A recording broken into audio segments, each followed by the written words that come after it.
waxaan salaamayaa ugu horeyntii shacabka Soomaaliyeed meel walba ay joogaan 23 February 2017 ayaa la ii magacaabay xilka ra'iisul wasaarenimada qiyaastii 1247 maalmood ayaa ka soo wareegtay muddadaas 3 sano iyo barka ah waxaan dalka Soomaaliyeed ugu adeegayay daacadnimo karti iyo hufnaan anigoo aaminsan inay ahayd waajib dalkayga iyo dadkayga iga saaran muddadaas xukuumadda iyo aniguba waxaan ku guuleysanay howlo waaweyn waxaa ka mid ahaa inaan dib u habeyn ballaaran oo dhaxalgal ah ku samayno ciidamada qaranka oo maanta soo gaaray meel ay u diyaarsan yihiin inay la wareegaan amniga guud ee dalka inaan dib u habeyn ballaaran ku samaynay nidaamka maaliyadda dalkeenna oo dunidu noo soo istaagtay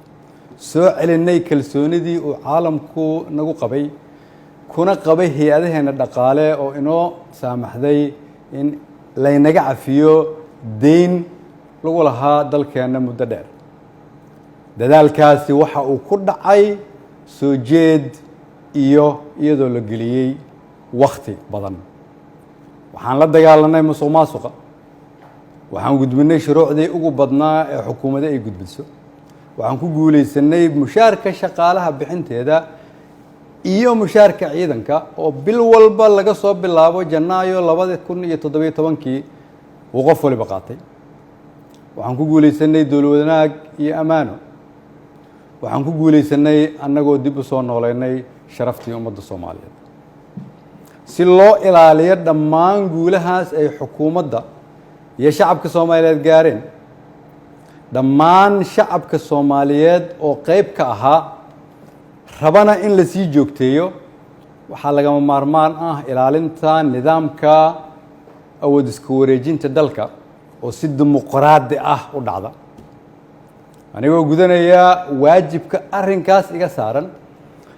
ayaan xukuumadda faray inay ka shaqeyso in dalku aado doorasho lagana fogaado muddo kororsi oo dhalin kara khalkhal siyaasadeed mid amni iyo mid dhaqaale waxaan ka shaqeynay isu keenidda dowlad goboleedyada iyo dowladda federaalka isugu keenay magaalada Dhuusamareeb si go'aan loo dhan yahay looga gaaro doorashada hadda dalka ku soo fool leh waxaan isku raacnay in la isku soo laabto 15 Agoosto si loo dhammaystiro geedi socodka doorashooyinka dalka inkasta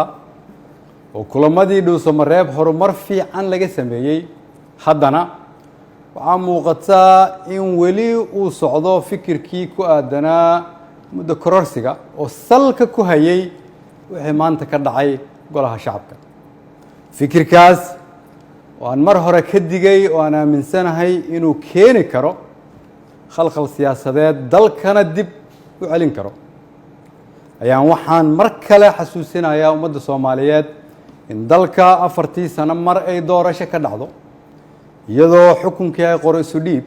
inay tahay dhaqan sax ah oo dalkan lagu bartay ayna tahay kulligeen inaan ilaalino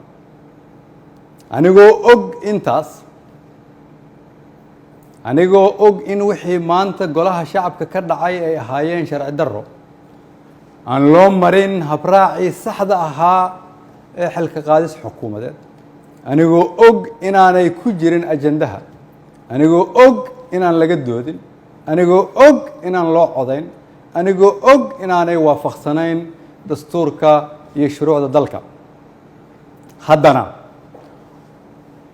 waxaan go'aansaday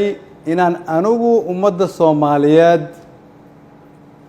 u noqdo tusaale oo aan iska casilo xilka aan ummadda Soomaaliyeed u hayay anigoo dhowraya midnimada dalka iyo inaan dib loogu laaban burbur iyo dhibaato si aan ugu tiro shacabka Soomaaliyeed qaybna aanan uga noqon khalkhal iyo dib u dhac siyaasadeed oo dalka ku dhaca mid dhaqaale iyo mid amni mid bulsho ayaan sida ummadda Soomaaliyeed ugu baratay waxaan u noqonayaa tusaale inaanan marna halkan xukun u joogin laakiin aan u joogay inaan shacabka Soomaaliyeed u adeego waxaan u mahad celinayaa madaxweynaha oo fursad ii siiyay inaan shacabkayga u adeego golahaygii wasiirada oo igu garab istaagay inaan dalkan samata bixino shacabka Soomaaliyeed oo hiil iyo hooba ila garab taagnaa iina ogolaaday inaan soo hor istaago oo aan u shaqeeyo mar walbana garabkayga taagnaa iina hiiliyay waxaan u mahadcelinayaa saaxiibada Soomaaliya oo xilliyo adag iyaguna na soo garab istaagay ummadda Soomaaliyeed waxaan u rajaynayaa barwaaqo dalkan rajo ayaan ka leenahay kulligeen dalka ayaa kulligeen inaga weyn cid waliba waa inay aqbashaa in dalka loo turo maanta waa maalinteydii aniga ayaa u turay dalka shacabka Soomaaliyeed meel walba ay joogaan waxaan leeyahay waxaan idinkuga adeegay awooddii ugu sarreysay oo aan awoodo haddii ay wax iga khaldameen waxaan idin weydiinayaa inaad cafisaan wassalaamu calaykum waraxmatullahi wabarakatu